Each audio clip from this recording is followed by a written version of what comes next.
여러분 안녕하십니까? 여수 MBC 뉴스데스크입니다. 여순 사건 당시 집단 학살된 것으로 추정되는 유해 26구가 담양군에서 발굴 조사를 통해 모습을 드러냈습니다. 구례 국민보도연맹 사건 관련자로 추정되는데요. 이들의 넋을 기리는 봉안식과 발굴 사업 최종 보고회가 열렸습니다. 유민호 기자입니다.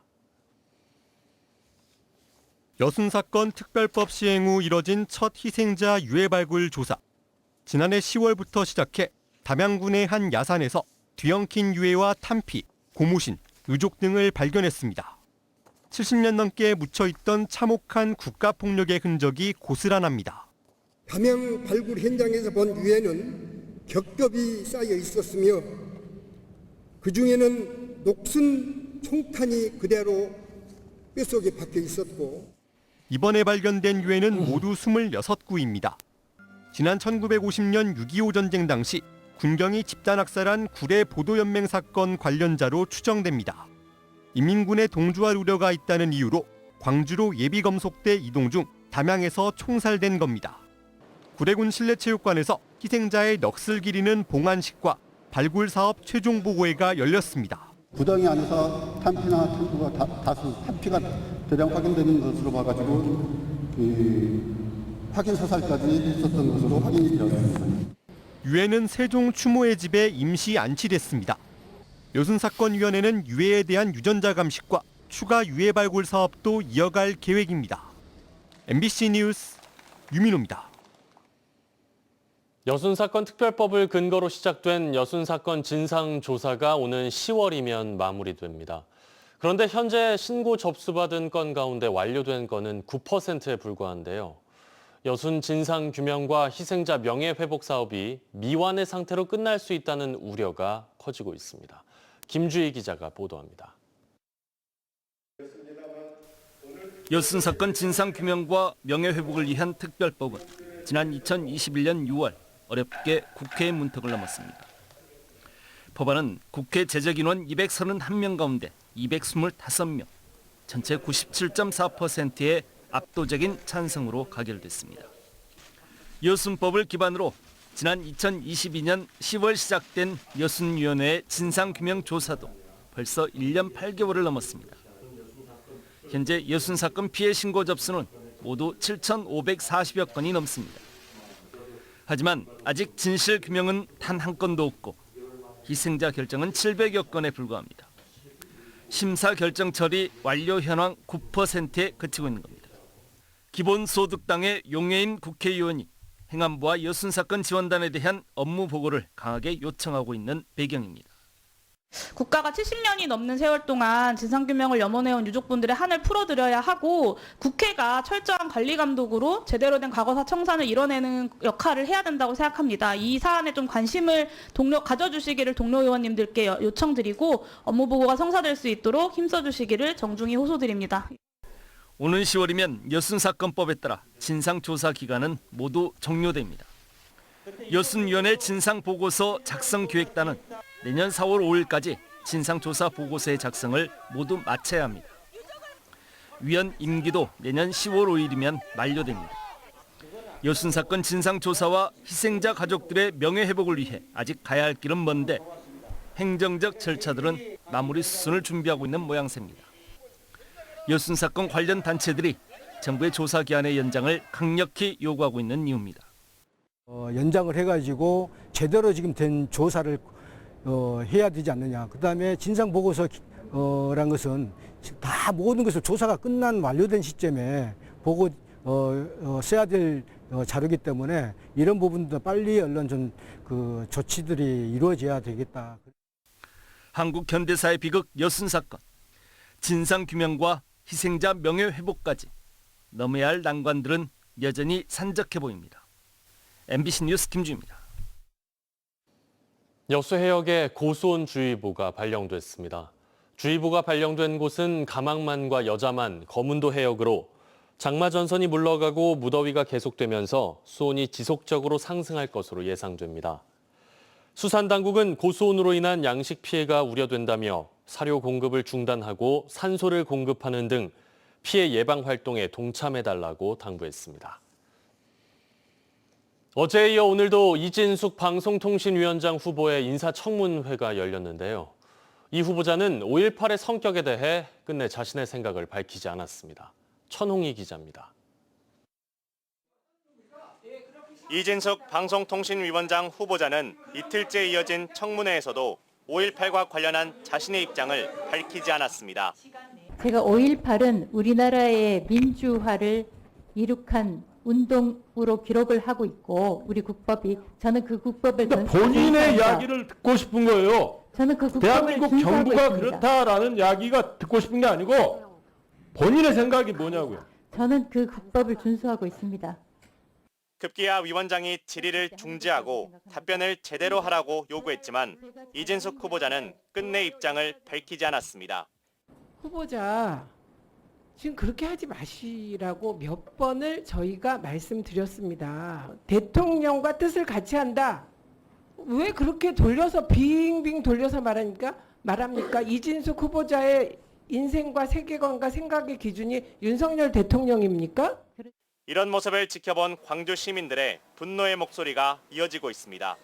그 많은 억울한 시신들을 봤을 때 진짜 눈이 뒤집혔던 사람들인데 지금 그런 얘기를 또 거들어서 이런 사람들의 가슴을 아프게 하는 것은 진짜 저 눈물 나지만은 더 이상 얘기할 가치조차도 없죠. 네, 이건 정부가 잘못한 겁니다. 순간 화가 치밀죠. 그거는. 왜냐하면 바르게 얘기를 해야 되는데 옳지 않게 얘기를 하니까 우리는 그걸 겪었던 사람으로서. 시민단체들도 한 목소리로 공직자로서 자격이 없다며 비판했습니다. 총칼로 시민을 학살했던 그런 군사독재에 빌붙어서 자신의 어떤 정치적 이익을 챙기려는 행위롭게 보지 않기 때문에 그런 사람이 방통위원장으로 선임되는 것이 과연 적절한가에 대해서 청문회에 참고인으로 출석한 원순석 5.18 기념재단 이사장은 아직도 고위공직자에 5.18을 왜곡하는 인사가 추천되는 이유를 모르겠다며 사퇴를 요구했습니다. 역사를 모르는 사람이 어떻게 방통위원장을 할 수가 있습니까? 우리가 역사가 없는 국민이 어디가 있습니까 지금? 민주당 광주시당에 이어 민주당 소속의 광주시 의원들과 더민주 전국혁신회의는 잇따라 성명을 내고 5.18을 폄훼하는 방송통신위원장은 있을 수 없다며 사퇴를 촉구했습니다. MBC 뉴스 천홍희입니다. 고흥군이 내년 지역의 주요 현안 사업에 대한 국회 차원의 적극적인 지원을 건의했습니다. 고흥군은 최근 서울에서 열린 전라남도 예산정책협의회에서 우원식 국회의장 등 10여 명의 국회의원들을 만나 국립팔형산권 난대 산림치유원과 녹동 신항 스마트 공동물류센터 건립, 민간 전용 우주발사체 엔진 연소시험시설 구축 등 총 11건의 사업에 대한 국가 예산 반영을 건의했다고 밝혔습니다. 고흥군은 지역의 변화와 발전을 견인하는 성장 동력을 확보하기 위해서는 안정적인 국비 확보가 중요하다며 앞으로도 중앙부처와 기재부, 국회에 재정 지원을 요청하겠다고 덧붙였습니다. 여수시가 제작한 웹드라마 하멜이 이탈리아 오니로스 필름 어워즈에서 베스트 웹시리즈상을 받았습니다. 여수시의 9번째 웹드라마인 하멜은 MZ세대 주인공이 조선시대와 현재를 오가며 삶의 의미를 발견하는 이야기를 담고 있습니다. 한편 여수에서는 오는 9월 4일부터 사흘 동안 다양한 영상 콘텐츠를 선보이는 제1회 국제 웹페스트가 열릴 예정입니다. 복잡한 환경과 상황 속에서도 수만 분의 1초 만에 의사결정을 내릴 수 있는 인공지능 모델을 국내 연구진이 개발했습니다. 인공지능의 의사결정 속도를 획기적으로 개선한 이 모델은 실시간 판단이 중요한 자율주행과 주식 거래 분야에 유용할 것으로 기대됩니다. 이재원 기자입니다. 실시간 전략 게임으로 유명한 스타크래프트2입니다. 상대방의 자원과 동태를 파악하고 수많은 공격과 수비가 반복되는 복잡성 때문에 인공지능의 진입이 쉽지 않은 게임으로 유명합니다. 광주과기원 안창욱 교수의 연구팀은 역설적이게도 이런 복잡성에 주목했습니다. 스타크래프트에 있는 문제를 해결할 수 있으면은 세상에 존재하는 많은 문제들을 거의 가상으로 해결해 볼 수 있는 지금 상황이기 때문에 저희가 스타크래프트에 좀 더 집중한 상황입니다. 연구팀은 3가지 종족으로 나눠진 스타크래프트2에서 실시간 전략이 적용된 10,000개의 전투 상황을 인공신경망에 학습시켰습니다. 그런 다음 전략의 유불리를 실시간으로 판단해 유리한 전략을 선택할 수 있는 대체 모델을 개발했습니다. 이를 기반으로 실제 게임을 진행한 결과 기존의 상황 예측 모델보다 10,000배 이상 빠른 결과를 얻어냈습니다. 최대한 많은 그리고 다양한 전투 상황을 경험시켜서 인공신경망에 학습시켰고 그래서 대체 모델을 만들었습니다. 알파고의 반응 속도를 뛰어넘는 연구 결과는 실시간 분석과 대응이 필수적인 자율주행과 주식 거래 분야로 확대될 것으로 기대됩니다. 바로바로 실시간 결정을 내려야 되는데 이러한 상황에서 굉장히 신뢰도는 조금 손해를 볼 수 있지만 굉장히 실시간으로 이제 추적을 해서 활용할 수 있는 기술이라고 말씀드릴 수 있을 것 같습니다. 상황 예측의 반응 속도와 안정성을 획기적으로 높여준 연구 결과는 다학제 공학 분야 상위 2.5%에 해당하는 국제학술지에 실렸습니다. MBC 뉴스 이재원입니다. 장마가 주춤하면서 연일 무더운 날씨가 이어지고 있습니다. 피서철을 맞아 여름 휴가 계획 잡고 계실 텐데요. 오늘과 내일 이틀간 가볼 만한 피서지를 소개합니다. 오늘은 무더위를 말끔히 날릴 수 있는 광양 백운산 계곡을 김단비 기자가 소개합니다. 물 흐르는 소리부터가 시원스러운 광양 성불계곡입니다. 바닥이 다 훤히 보일 정도로 맑은 계곡물에 발만 담그기만 해도 더위는 저만치 물러갑니다. 물장난을 치며 동심으로 돌아간 어른들. 웃음이 끊이지 않습니다. 엄청 시원하고 좋아요. 모처럼 동심으로 돌아간 것 같은데요. 뜨거운 햇살을 피해 나무 그늘 아래에서는 잔치가 벌어졌습니다. 푸짐한 음식에 산바람까지 솔솔 불어오니 무릉도원이 따로 없습니다. 너무 시원하고 보기만 해도 또 여기 와서 진짜 맛있는 것도 이렇게 해서 먹고 너무 좋습니다. 광양 4대 계곡 중 가장 긴 동곡계곡도 피서하면 빠질 수 없는 곳입니다. 체감 온도가 35도 안팎에 이르는 무더위가 이어지고 있지만 이렇게 계곡에 발을 담그고 있으면 더위를 느낄 겨를조차 없습니다. 풍부한 수량과 수려한 경치에 평일에도 피서객들이 몰리고 있습니다. 오랜만에 오니까 비가 많이 와가지고 그렇게 깨끗해져서 좋은 것 같아요. 이 밖에 가뭄에도 물이 마르지 않는다는 구시폭포가 있는 어치계곡과 캠핑족에게 인기 있는 금천계곡도 백운산 자연이 주는 선물입니다. 시내 건과 온도 차이가 거의 한 4도 정도, 4 내지 5도 정도가 차이가 날 겁니다. 그만큼 고도가 높기 때문에 시원하고. 장마가 주춤한 사이 본격적으로 시작된 폭염 속에 백운산 4대 계곡이 시민들의 시원한 휴식처가 되고 있습니다. MBC 뉴스 김단비입니다. 노관규 순천시장이 오늘 수확기 탄저병으로 어려움을 겪고 있는 월등면 복숭아 농가 현장을 방문했습니다. 노 시장은 지난해 냉해와 올해 잦은 비, 습한 날씨로 인해 병충해 피해가 반복되는 과수 농가를 위해 여러 지원 방안을 찾겠다고 밝혔습니다. 순천시는 탄저병 확산을 막기 위해 지난주 과수 농가에 생석회를 공급하고 방역 관련 교육과 홍보를 강화하고 있습니다. 여수 MBC 7월 시청자위원회의가 열렸습니다. 시청자위원들은 여름철 집중호우와 태풍 등으로 인한 재난 피해를 막고 무더위로 힘겹게 여름을 나고 있는 어려운 이웃들에 대해서도 관심을 가져줄 것을 당부했습니다. 또 여수세계박람회 선투자금 상환 문제에 대한 기획 보도와 갈수록 빨라지는 자치단체별 인구 감소 실태는 물론 이를 막을 체계적이고 차별화된 전략 수립을 제시하는 방송 프로그램 개발도 주문했습니다.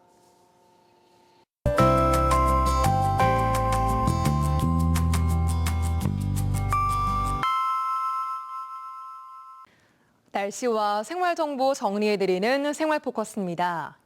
지난해에만 어린이집 2,000곳 가까이가 줄었습니다. 저출산 고령화 등의 영향인데요.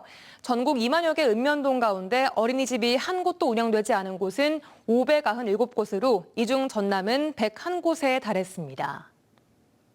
올여름 휴가철 국내 연안 여객선 이용객 수가 지난해보다 늘 것으로 전망됩니다. 한국해양교통안전공단은 여름 극성수기인 다음 달 11일까지 전국 99개 항로에서 지난해보다 3.1%가 늘어난 총 81만 9천여 명이 여객선을 이용할 것으로 분석했습니다. 전라남도가 의료기관에서 태어나는 모든 아동의 출생이 자동으로 등록되는 출생통보제를 시행합니다. 또 아이를 키우기 어려운 상황에 놓인 위기 임산부가 익명으로 출산을 할 수 있도록 지원하는 보호출산제도 도입합니다. 중복답게 말 그대로 삼복더위를 보였습니다. 오늘도 중간중간 소나기가 지났지만 더위를 식혀주기보다는 습도를 높게 끌어올리면서 무더웠습니다. 전남 동부 지역 한낮 최고 기온은 32도를 보였고요. 순천과 고흥 지역에 폭염경보가 내려지기도 했습니다. 내일은 비가 오면서 폭염이 조금은 꺾이겠습니다. 아침 기온 26도로 출발해 한낮 최고 기온은 30도를 보이겠습니다. 비는 내일과 토요일인 모레까지 이어지겠고요. 예상 강수량은 30에서 80mm, 남해안을 중심으로는 120mm 이상의 많은 양의 비가 오겠습니다. 자세한 내일 지역별 기온 보겠습니다. 아침 기온은 전 지역 26도로 출발합니다. 한낮 기온은 고흥이 30도, 여수와 순천, 광양 29도에 그치며 오늘보다 3도가량 낮겠습니다. 내일 해상에도 흐리고 한때 비가 오겠습니다. 당분간 남해안에 강한 너울을 주의하셔야겠는데요. 바다의 물결은 남해서부 앞바다에서 1에서 2m, 먼바다에서는 2에서 최고 4m로 높게 일겠으니 해상 안전사고에 각별히 주의하셔야겠습니다. 여수의 내일 만조 시각은 낮 12시 36분, 간조 시각은 오후 6시 29분입니다. 지금까지 생활포커스 송유라였습니다.